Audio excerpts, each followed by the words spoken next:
Bukit Jabal Kap atau kadang juga disebut Gunung Jabal Kap. Tempat ini berada di Desa Paseban, Kecamatan Bayat, Kabupaten Klaten, Provinsi Jawa Tengah.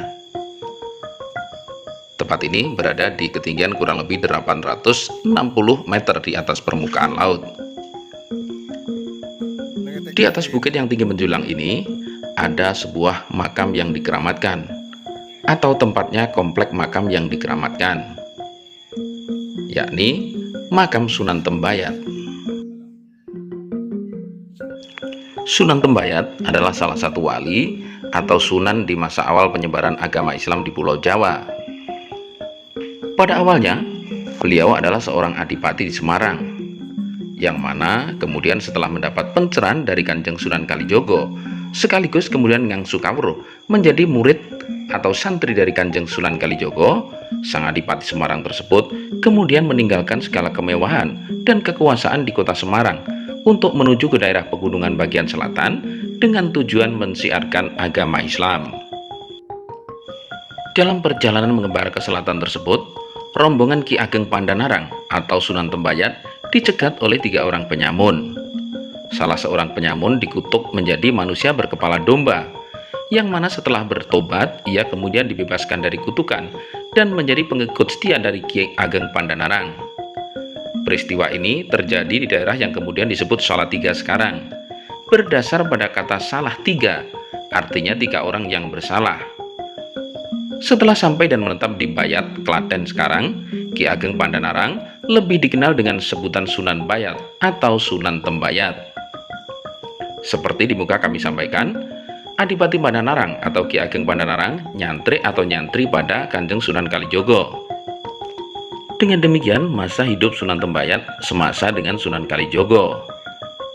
Berdasarkan sengkalan berupa seekor kura-kura yang dipahatkan pada dinding barat mihrab Masjid Agung Demak yang didirikan pada tahun 1479. Sedangkan Sunan Kalijogo hidup semasa dengan Sunan Kudus. Oleh karenanya, komplek makam Tembayat dibangun juga tidak jauh selisihnya dari masa pendirian Masjid Agung Demak maupun Masjid Menara Kudus. Beberapa prasasti berhuruf dan berbahasa Jawa kuno yang ada di komplek makam Tembayat memperkuat penafsiran tersebut.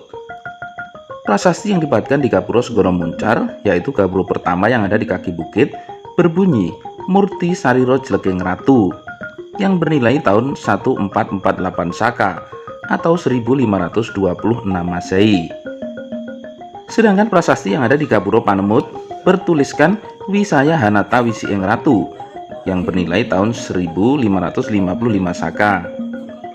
Pada sisi lain gapura tersebut terdapat tulisan Ita 1555 Masa 4. Angka tahun ini bertepatan dengan tahun 1633 Masehi, yaitu masa Mataram Islam di bawah pemerintahan Sultan Agung. Dalam Babat Nitik juga diterangkan bahwa Sultan Agung memiliki peran yang cukup besar dalam perbaikan komplek makam tersebut. Salah satunya pernah memerintahkan untuk memperbaiki makam Sunan Tembayat yang dimulai pada tahun 1620 Masehi.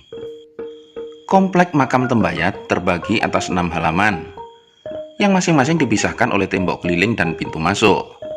Cungkup makam Sunan Bayat terletak pada halaman terakhir, yang merupakan halaman tertinggi dan tersuci.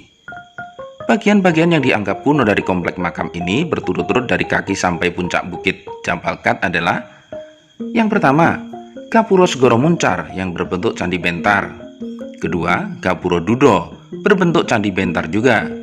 Disebut demikian karena pada saat itu ditemukan tinggal bagian kiri.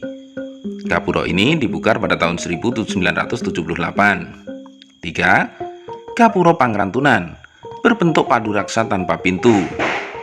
4. Gapura Panemut berbentuk candi bentar. 5. Gapura Pamuncar berbentuk candi bentar seperti Gapura Panemut. Yang keenam, Gapura Balibatur berbentuk padu raksa berdaun pintu. 7. Bangunan-bangunan makam keluarga dan pengikut Sunan Tembayat.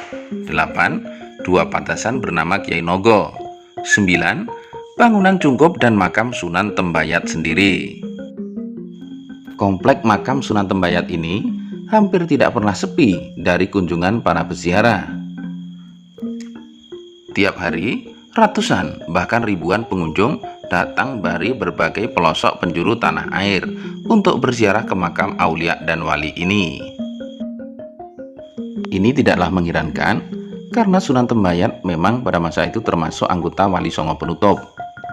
Penunjukan Sunan Bayat sebagai anggota Wali Songo dalam suatu sidang Dewan Wali Songo di Masjid Agung Demak untuk menggantikan Syekh Siti Jenar yang mendapatkan hukuman mati karena mengajarkan ajaran Wahdatul Wujud kepada khalayak umum.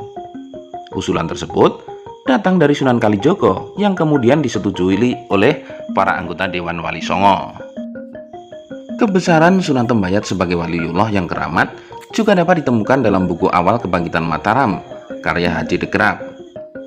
Buku itu menceritakan bagaimana Sultan Hadiwijoyo yang pada masa itu berkeinginan berziarah ke makam Sunan Bayat terpaksa harus gagal karena pintu makam tidak bisa dibuka oleh sang juru kunci makam. Ini terjadi saat peperangan dengan Mataram. Mengetahui hal ini, Sultan Hadiwijoyo menyadari isyarat bahwa wahyu keraton sudah berpindah dan tidak lagi berpihak kepadanya. Sementara itu, Pujangga Besar Tanah Jawa Raden Ngabei Ronggowarsito dalam kitab Wirid Hidayah Jati juga menyebutkan Sunan Tembayat termasuk anggota 8 waliullah yang diberi kewenangan mengajar wirid dan pelajaran ilmu kasampurnan atau tasawuf untuk angkatan kedua dan ketiga pada era akhir kerajaan Demak sampai awal kerajaan Pajang. Pada angkatan kedua, 8 waliullah terdiri dari Sunan Giri Prapen, Sunan Derajat, Sunan Ngatasangin, Sunan Kalijogo, Sunan Tembayat, Sunan Kaliyamat, Sunan Gunung Jati, Sunan Kajenar. Sementara pada angkatan ketiga, 8 waliullah adalah Sunan Prapen, Sunan Derajat, Sunan Ngatasangin, Sunan Kalijogo, Sunan Tembayat, Sunan Patusan, Sunan Kudus, dan Sunan Geseng. Baik sedulur, ini adalah sekelumit kisah dari makam Sunan Pandanaran atau Sunan Tembayat di Bayat, Klaten. Terima kasih sudah mengikuti video ini. Semoga bermanfaat. Salam.